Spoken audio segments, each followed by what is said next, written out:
আপনার গাড়ি যদি রেডি পিকআপ না থাকে, যদি টার্ন না থাকে, শক্তি না থাকে, তাহলে আপনি কি করবেন দেখুন বন্ধুরা। আপনি যদি আমাদের এই ভিডিওটা সম্পূর্ণ দেখেন এবং এই এফজেড ভার্সন 2 গাড়ি সম্পর্কে অনেক অভিজ্ঞতা অর্জন করতে পারবেন।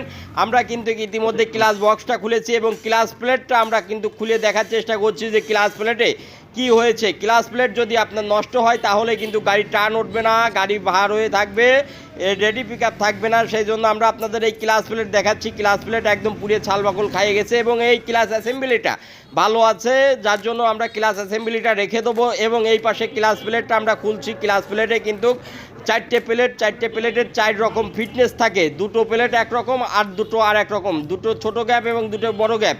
আমি কিন্তু ক্লাস প্লেটটা ঘুরিয়ে এবং চেঞ্জ করে নিলাম এবং এই ক্লাস প্লেটটা আধা ঘন্টা মোবাইলে ভিজে রাখবো। আধা ঘন্টা মোবাইলে ভিজে থাকার পরে তারপরে কিন্তু আমরা এই গাড়িতে সেট করব এবং তার আগে আমরা দেখে নেবো যে আপনার মোবাইল ফিল্টারটা জাম হয়েছে কিনা। মোবাইল ছেঁকনিটা যদি জাম হয় তাহলে ওয়াশ করে দেবো এবং পরিষ্কার করে লাগিয়ে দেবো এবং আধা ঘন্টা পর ঠিক আমরা ক্লাস প্লেটটা বাটির থেকে বের করব এবং ক্লাস অ্যাসেম্বলির ভিতর আমরা কিন্তু ধাপে ধাপে খুব সুন্দর করে গ্রুপ মিল করে সেট করব এবং বাটির কিন্তু গার্ড রয়েছে, এই গার্ডটা আমরা মিল করে সেট করব। তাহলে কিন্তু আমাদের ক্লাস প্লেটটা টেকসই হবে এবং দীর্ঘস্থায়ী হবে।